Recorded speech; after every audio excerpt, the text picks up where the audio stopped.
Hello मंडळी, कशी आहात सर्वजण? स्वागत आहे नवीन एका ब्लॉगमध्ये तुमच्या सर्वांचं. चला तर मग सबस्क्राईब केले का नाही? सोप्रियाला सबस्क्राईब करून घ्या पटकन.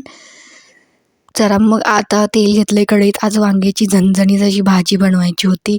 तशी कांदा टमाटर आधी भाजून घेतले होते, त्याची प्युरी करून घेतली आहे. ते कांदा टमाटर लसूण आणि आलं टाकून ते तेल टाकायचं, जिरं टाकायचं, त्यानंतर ती प्युरी टाकून घ्यायची आणि छान अशी भाजून घ्यायची.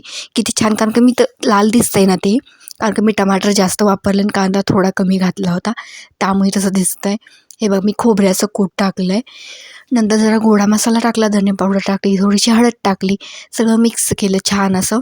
जास्त मसाले घातले नाहीत, कमी मसाल्यातच बनवायचं म्हणलं. नंतर खोबरंही टाकायचं आणि ह्यात मसाल्यात तेल सुटेपर्यंत छान असं भाजून घ्यायचं.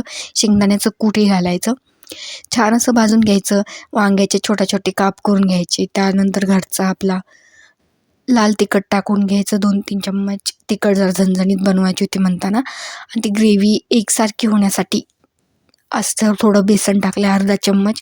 ते छान भाजून घ्यायचं. थोडंसं गरम पाणी घालायचं, मसाला करपू नये म्हणून आधी थोडंसं घातलं आहे. सगळं छान असं मिक्स करून घ्यायचं.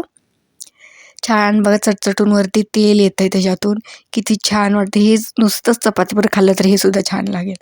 तर असं करून घ्यायचं. नमक टाकायचं. छान अशी मसाला तयार आहे आपला. वांग्याच्या फोडी कट करून घ्यायच्या. आमच्याच मळ्यातलं वांगं आहे. आमच्याकडे हिरवा आणि जांभळ्या कलरचं वांगं आहे, पण हिरव्या कलरचं छान लागतं वांगं खायला. तर मला कोणतं खायला आवडतं तेही मला कमेंट करून नक्की सांगा. चला तर मग आपण वांगं टाकून घेतलं इथे कट केलेलं, तेही मिक्स करून घ्यायचं छान असं. आणि थोडं कमी पाण्यात शिजवून घ्यायचं. ह्याला वरती झाकून ठेवायचं. वाटलं तर ह्याच्यात पाणी वरती टाकलं तरी चालेल, कारण का खाली करपत नाही, असं मी ऐकलं होतं. ते खरंच आहे हं, तसं करायचं. त्यामुळे पाणी कमी पाण्यातच शिजवून घ्यायची. छान अशी वांग्याची भाजी झाली होती. भाकरीबरोबर किंवा चपातीबरोबर, बाजरीच्या भाकरीबरोबर तर खूप छान लागते. नक्की एकदा ट्राय करा. अशी झणझणीत आणि चमचमीत गावाकडची ब्लॉग बघण्यासाठी सबस्क्राईब करा सोप्रियाला. आणि कसे वाटतात व्हिडिओ तेही मला नक्की कमेंट करून सांगा.